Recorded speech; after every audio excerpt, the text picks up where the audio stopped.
नमस्कार, सत श्री अकाल, जय भीम, जोहार। पहलगाम आतंकी हमले के बाद बने उत्तेजक और युद्धोन्मादी माहौल में मोदी सरकार ने देश में जातिवार जनगणना कराने का चौंकाने वाला फैसला लिया है।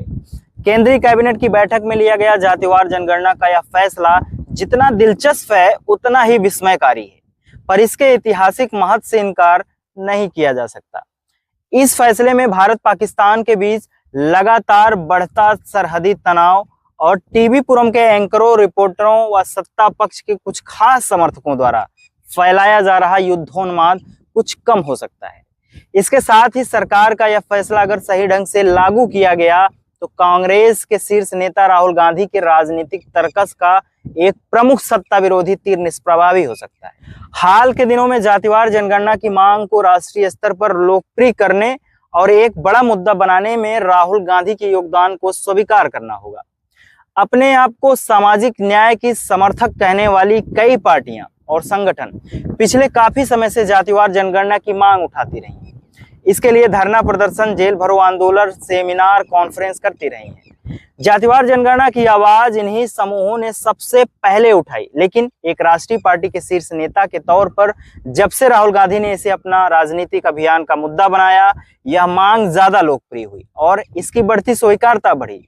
सत्ताधारी भारतीय जनता पार्टी और आरएसएस पर इसका दबाव बना, पर मोदी सरकार पिछले कई वर्षों से राष्ट्रीय जनगणना कराने के बेहद जरूरी कार्यभार से बच रही थी। 2021 में भारतीय जनगणना होनी थी, वह कोविड-19 के कारण नहीं कराई गई। उस समय भी विपक्ष का एक हिस्सा जातिवार जनगणना की आवाज उठा रहा था।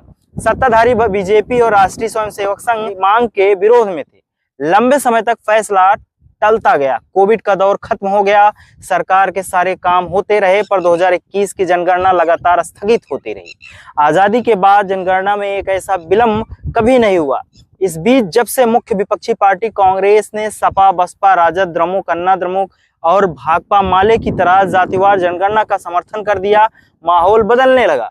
कांग्रेस और खास तौर पर राहुल गांधी ने इस मुद्दे को उठाकर भाजपा और मोदी सरकार की भारी फजीहत की।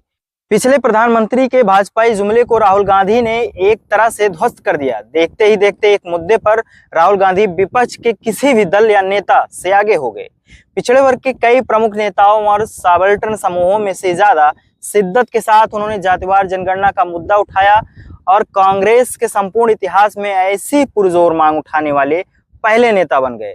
सिर्फ मंडल आयोग ही नहीं, देश के पहले प्रधानमंत्री जवाहरलाल नेहरू के जमाने से काका कालेलकर आयोग ने भी जातिवार जनगणना कराने की जरूरत पर जोर दिया था, पर नेहरू से लेकर वाजपेयी तक कांग्रेस या भाजपा की अगुवाई वाली किसी सरकार ने जातिवार जनगणना कराना उचित नहीं समझा।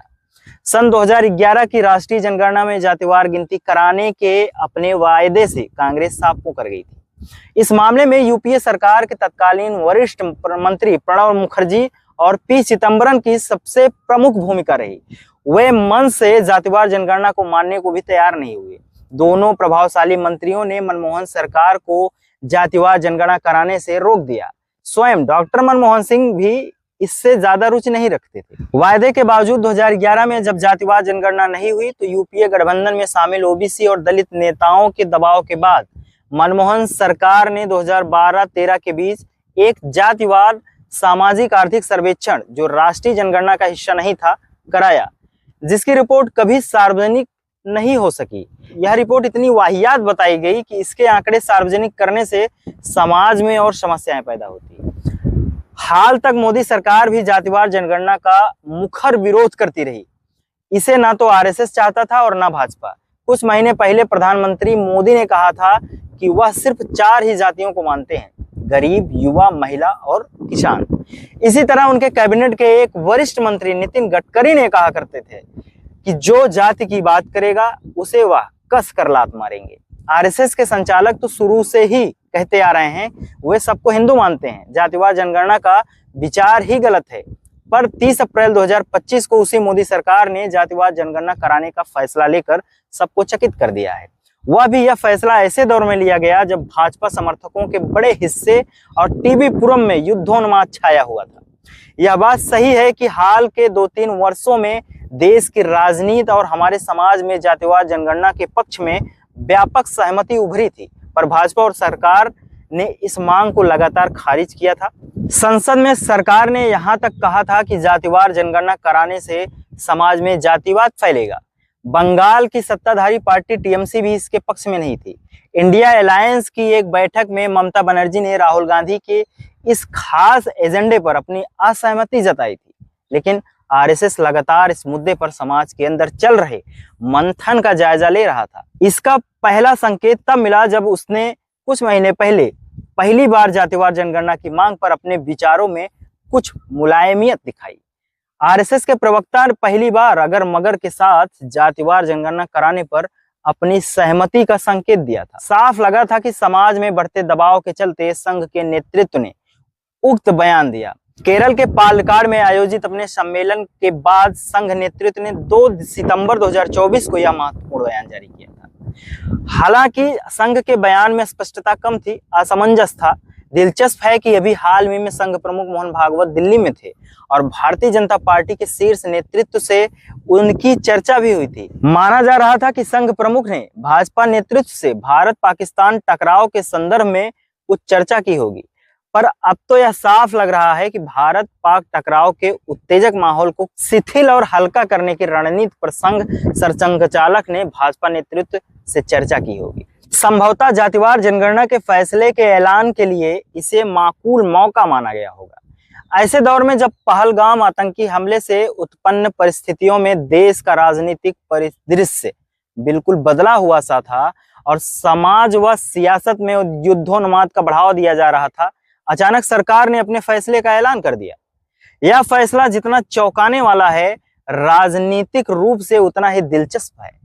निश्चय है कि राजनीतिक परिदृश्य पर इसका प्रभाव दिखेगा। सबसे पहले तो बिहार विधानसभा के चुनाव में भाजपा इसका भरपूर फायदा उठाने की कोशिश करेगी। बिहार में लंबे समय से जातिवार जनगणना की मांग उठती रही है। इस मकसद को हासिल करने के लिए कुछ साल पहले जेडीयू और राजद की महागठबंधन सरकार ने प्रांतीय स्तर पर एक जातिवार सामाजिक आर्थिक सर्वेक्षण कराया था, जिसकी एक भी सिफारिश आज तक लागू नहीं की जा सकी। आरक्षण का दायरा बढ़ाने जैसी सिफारिशों को मौजूदा सत्ताधारी गठबंधन में शामिल भारतीय जनता पार्टी ने बिल्कुल पसंद नहीं किया। नीतीश कुमार की सरकार ने केंद्र से अनुरोध किया था कि आरक्षण संबंधी उनके नए फार्मूले को संविधान की 9वीं सूची में शामिल किया जाए, और मोदी सरकार ने नीतीश की मांग अनसुनी कर दी। अब उसी मोदी सरकार ने राष्ट्रीय स्तर पर जातिवार जनगणना कराने का फैसला किया है। निश्चय है कि यह एक महत्वपूर्ण फैसला है, बशर्ते इसे स्पष्टता और ईमानदारी के साथ अंजाम तक पहुंचाया जाए। 1931 के बाद देश में पहली बार राष्ट्रीय जनगणना के साथ लोगों की जातिवार गिनती होगी। इसमें बिहार के जातिवार सर्वेक्षण की तरह देश के सभी जातियों की गिनती को अनिवार्य किया जाना चाहिए। पर याद रहे, इसमें हजारों हजार उपजातियों की जाति के तौर पर गिनती करके जनगणना के आंकड़े को बेमतलब बनाने की कोशिश नहीं होनी चाहिए। विपक्ष के नेता राहुल गांधी का यह कहना सही है कि जनगणना का कार्यकाल समयबद्ध होना चाहिए। बिहार के जातिवार सर्वेक्षण के नतीजों की तरह इसे कागजी नुमाइशी या आंकड़ों की किताब भर नहीं होना चाहिए। इसके आंकड़ों के अध्ययन के बाद उचित समूहों और जातियों के कल्याणार्थ ठोस फैसले लिए जाने चाहिए, तभी जातिवार जनगणना का मकसद पूरा होगा। इससे समता और सामाजिक आर्थिक न्याय के संवैधानिक मूल्यों को सुदृढ़ किया जा सकेगा। सामाजिक आर्थिक न्याय के मामले में भारतीय जनता पार्टी के अनुदार विचार और पुराने रिकॉर्ड को देखते हुए यह सवाल उठना लाजमी है कि 2025 में घोषित जातिवार राष्ट्रीय जनगणना के भावी आंकड़ों का उसकी सरकार क्या सामाजिक न्याय और सकारात्मक कार्रवाई के लिए इस्तेमाल करेगी। आपके क्या विचार हैं, हमें कमेंट बॉक्स में लिखना ना भूलें। बने रहिए बहुजन प्लेनेट के साथ। मैं एल के शर्मा नंदवंशी, बहुत बहुत धन्यवाद।